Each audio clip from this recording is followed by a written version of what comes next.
Olá, bom dia. É Matheus, é meu nome.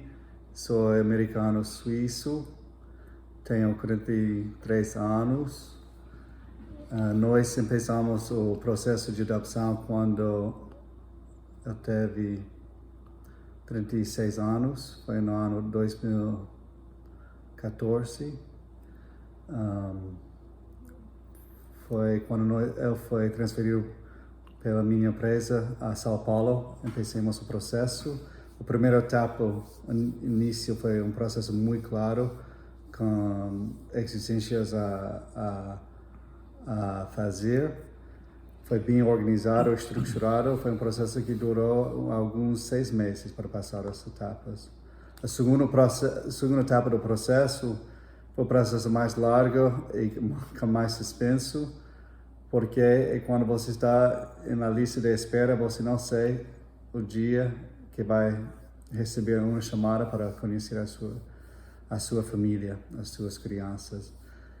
Mas eu lembro muito bem a chamada que recebemos e o dia que viajamos para o Rio de Janeiro para conhecer a nossa família. Foi uma viagem inesquecível, que sabemos que ia ser uma viagem que ia mudar a nossa vida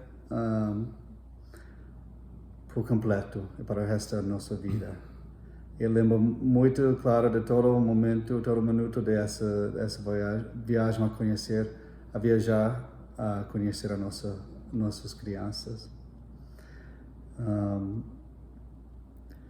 O que eu aprendo dessa experiência de ser pai, em geral, é que todo dia é uma aprendizagem e que temos que dar muito, sacrificar muito e dar muito amor e ter muita paciência.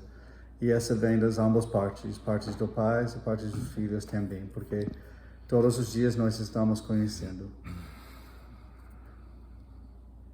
Obrigado. Então, como o Matheus falou, a gente começou o nosso processo em 2014 e aí, quando foi em 2015, nós já estávamos na lista de espera, né? E em 2016 a gente voltou para a Suíça, né? Porque nós fizemos a nossa adoção nacional. Ela não tinha um outro status, era nacional porque nós temos residência no Brasil. E, enfim, meu nome é Mauro, tenho 46 anos, né? E a gente começou, então, nos mudamos para Genebra e ficamos aí aguardando, né, até a Vara da Infância e da Juventude nos ligar, a Vara da Infância do Brasil, né? Não tinha um estado específico para adoção, porque nós estávamos na Vara da Infância e Juventude a nível nacional, né? Então estávamos abertos para irmos em qualquer estado, né? Inclusive no Rio de Janeiro, onde nós encontramos nossos filhos. Eu também a princípio, gostaria de agradecer toda a Vara da Infância, né? Todos os promotores, todos os juízes, né? As assistentes sociais, os psicólogos, enfim, todas as equipes das Varas da Infância e da Juventude no Brasil sempre nos acolheram super bem, né? A gente sempre teve um serviço excelente e não encontramos em nenhum momento barreiras, né, preconceito em relação à nossa condição, né, de sermos um casal homoafetivo. E pelo contrário, só tivemos muito apoio. Queremos agradecer desde já por tudo, né? E, enfim, o nosso processo ele começou em 2016, em 2014, em 2015 estávamos na lista de espera, e em 2016 recebemos a ligação. A gente já estava em Genebra, onde nós temos nossa residência, e aí a gente recebeu essa ligação e levamos mais ou menos 2 semanas para pensar, para tomarmos a decisão, porque até então as crianças que nos propuseram, elas não correspondiam ao nosso perfil, né? A princípio o nosso perfil eram 2 crianças de 2 até 7 anos, e aí nos propuseram 4, né? E a gente ficou pensando enfim, chegamos a uma decisão que poderia poderia fazer isso, né? Então, viajamos para o Rio de Janeiro, né? Foi uma viagem, como o Matheus citou anteriormente, foi uma viagem assim, foi uma viagem inesquecível, porque nos lembramos até hoje, né? E quando chegamos, fomos ao abrigo, né? A casa ao abrigo onde as crianças estavam. E isso foi um choque para a gente, é uma realidade muito diferente do que a gente tinha ouvido, do que a gente tinha lido, do que a gente tinha escutado, né, de maneira geral, né? Porque é um abrigo público, não sei se ainda existe. E então, por ser um abrigo público, não tem tanta estrutura, né? Diferente dos que são administrados por ONGs, né, aí no Brasil. E quando nós chegamos ali e vimos aquelas crianças todas, né? Enfim, é como se fosse um depósito de crianças, e aí a gente ficou um pouco chocado. Eu fiquei um pouco chocado até então, mas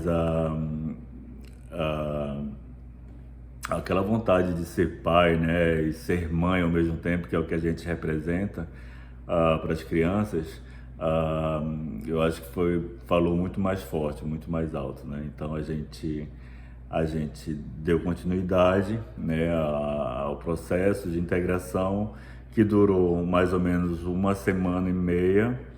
Logo, a juíza nos autorizou para voltarmos para Manaus, que é onde a gente tem nossa residência, e terminar com o processo de integração, né, que durou mais ou menos uns 9 meses, mais ou menos por aí. Em que a adoção nos afetou, na realidade. A adoção é como ter um filho biológico, né? Eu não consigo diferenciar muito a questão biológica e a adoção, né? Porque, de acordo com que as minhas vivências, né, com pessoas que tiveram filhos biológicos, né, nós tivemos também, a princípio tivemos vivemos as mesmas experiências, como os problemas hormonais, problemas emocionais, né, discussões, né, porque a educação difere do outro, né, e por nós sermos de culturas ainda, de países diferentes, né, tudo isso interfere na criação. Então a gente enfrentou essas questões, né, a princípio, né, como todo casal enfrenta, né, mas é claro que a questão sobre preconceito, né, sobre raça, né, sobre cor, né, porque nós somos um casal interracial com 2 crianças negras e aos olhos da sociedade não é fácil, né? Eu lembro que algumas vezes a gente entrava em alguns lugares, como shopping center, então as pessoas vinham para cima, querem bater foto, né? Perguntavam onde é que estava a mãe das meninas, né? Enfim, e eu sempre falava assim, não é a mãe, é outro pai, né? Então, assim, até a ficha caía para essas pessoas, né? Eles ficavam se perguntando, né? Mas nas escolas também a gente teve algumas questões que a gente precisou abordar, mas a gente sempre deixou muito claro sobre a questão da adoção, né? Por quê? Por questões óbvias mesmo, né? Porque a gente sabe que as crianças elas vão ter dificuldades na escola, ou seja, a gente precisa falar a verdade, né, com os professores. Afinal de contas, a escola é a segunda instituição depois da casa, depois da família, e a gente precisava falar abertamente sobre isso. Para quê? Para que a gente pudesse trabalhar com as crianças, os nossos filhos, e a escola também pudesse intervir, né, nisso como um papel importante, né, na formação deles todos, né. A gente já sofreu alguns preconceitos, né. Acho que o nosso primeiro problema que tivemos foi na Espanha. Uma vez fomos acampar e aí as crianças estavam jogando numa praia, estavam numa praia e a metade da praia era uma praia privada, então as pessoas vieram falar que não podiam jogar bola ali nem nada, né? E a fala deles era uma fala muito preconceituosa, porque as crianças negras, né, E esse foi uma das primeiras situações que a gente viveu que foi bastante constrangedora. Outra foi, a gente teve que, numa uma escola, já aqui nos Estados Unidos, tivemos que provar pediram uma comprovação, uma prova da documentação, né, sobre a adoção, né, das crianças, né? E aí a gente ficou um pouco sem saber por quê. Se o registro tinha tem os nossos nomes, né? No passaporte tem todo o nosso nome dos Não, se avós. eles têm nosso nome, sobrenome, E por tem o quê? nosso sobrenome também, né? Então a gente ficou um pouco chocado, a gente não sabia entender por quê, né? E tivemos que conversar com a escola, né? Explicar direitinho, né? E outra vez, recentemente também, o meu filho foi para o médico, tivemos que fazer a volta ao médico, né, anual, para fazer um check-up, e o médico pediu para mim sair do consultório, e eu fiquei um pouco assim, porque meu filho é menor ainda, né, então fiquei um pouco assim, pensando, só ok, saí do consultório, e o médico então perguntou para ele se ele gostava de menino ou menina, né? E aí depois ele falou assim, papai, eu fiquei um pouco chocado, por que foi essa a primeira questão? Por que ele me perguntou isso? Então, essas coisas a gente tem enfrentado, né? Com algumas dificuldades, né? E a gente sabe que a sociedade ela não está pronta para aceitar essa nova constituição familiar ainda, né? Ainda que seja a sociedade mais evoluída, mais, enfim, inteligente, mas é uma sociedade preconceituosa, sim, porque nós somos um casal interracial com 4 crianças negras, né, adotadas, ou seja, ah, a gente não corresponde em nada à exigência da sociedade, né, do casal homem e mulher, né, com filhos, casados, etc, etc, né? Mas a gente está aqui na luta, né? A gente vai continuar na luta, né? Porque eu acho que é esse o nosso papel. De todas as vivências que nós tivemos, todas as experiências que nós tivemos, a gente nunca ficou revoltado com nada. A gente nunca respondeu com violência, que eu acho que esse é o meio mais legal, né? Da gente responder a esses preconceitos, né? Quebrar essas barreiras, né? A eliminar esses dogmas, esses paradigmas, né? Foram colocados aí, construídos aí ao longo do tempo. A gente sempre procurou, de maneira lúdica, né, educar esse pessoal, né? Eu acho que esse é o nosso papel, né? Não só como pais, né? Mas assim, como educadores também, né? E é o que a gente passa para nossas crianças, né? Na educação. Nós falamos sobre tudo, falamos sobre sexo, falamos sobre droga, né? Falamos sobre gêneros, falamos sobre preconceito, falamos sobre racismo, falamos, enfim. Com a gente não tem segredo, não tem tabu, porque eu acho que esse é o nosso papel. E hoje a gente tem todas as ferramentas para ensinar, para passar nossas crianças, né? Coisa que nossos pais não tiveram no passado. Ou seja, a gente tem todas as ferramentas para ensinar nossas crianças, né? Mostrar para elas, né? Uma forma que mais tarde eles vão saber, na idade, eles vão transformar também a vida de outras pessoas, de outras crianças, né? Através dessa corrente que a gente tem iniciado, né? E assim, como pai e mãe de filhos negros, a gente vê muito preconceito ainda, né? Existe um preconceito muito estruturado, né? Depois que eu me tornei pai, eu me dei conta o quanto é difícil, né? Criar filhos negros, né? Tudo é caro, creme é caro, creme para o corpo é caro, shampoo para o cabelo é caro, creme para o cabelo é caro, roupa para negro é cara, enfim, maquiagem para negro é caro. E sem falar, né, de todas essas barreiras, né, que a gente encontra, né, com a questão do racismo, do preconceito, né, no mundo todo. Mas a gente sabe que a gente é mais forte, né? Apesar das dificuldades, né? A gente é mais forte, né? A gente vai estar sempre lutando por isso. E as crianças também têm o nosso apoio sempre, né? A gente tem uma estrutura familiar, né? Tanto da parte dos pais do Matheus, como da minha família também, no Brasil. A gente procura, sempre que a gente está junto, a gente sempre procura aproveitar ao máximo, né? Mostrar que família é importante, sim, né? Apesar das dificuldades, né?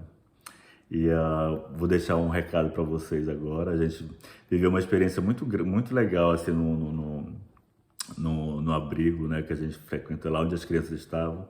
Uma vez, eu acho que foi no terceiro ou quarto dia, veio um garotinho, pegou na mão do Matheus, e aí eu cheguei próximo e ele falava assim pro Matheus: tio, o senhor conhece muita gente lá fora? Você tem muitos amigos lá fora? E o Matheus falou: sim, tenho muitos amigos lá fora. Aí eu cheguei, né, perto e falei: por que, meu filho, você quer saber? Isso é porque no final do mês é meu aniversário, né? E eu gostaria muito, mas muito, de ter um presente, de ter uma família como presente, né? Então isso nos marcou muito. E eu gostaria que vocês que estão nos assistindo agora pensassem nisso, né? Lá nos abrigos tem muita criança que não está precisando de comida, não está precisando de presente, não está precisando de roupa. Estão precisando apenas de uma família, né? De uma família. E depois desse vídeo aqui, vocês vão ver várias fotos nossas, né? Vão ser expostas aí nos slides, vários vídeos, né, da nossa família, com algumas atividades que a gente faz, assim, quando a gente está com bastante folga, nos finais de semana também. Eu espero que a gente possa ter passado uma mensagem legal para vocês sobre adoção, né? Não esqueçam, tem crianças esperando por vocês lá, né? Estão esperando por uma família. E a gente agradece por tudo, por todo o apoio, por todo o carinho, e que logo, logo a gente vai se encontrar, todo mundo. Beijo para todo mundo. Tchau. Obrigado.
Aí que pegou, fazer da igreja.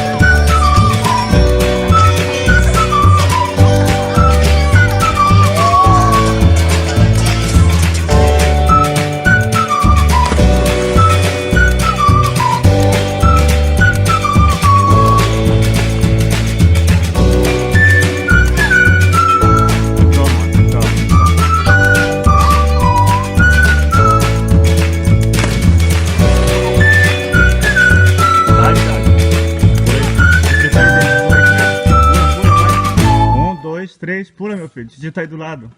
Confia no tio, pula. Chama essa mão, chama essa mão.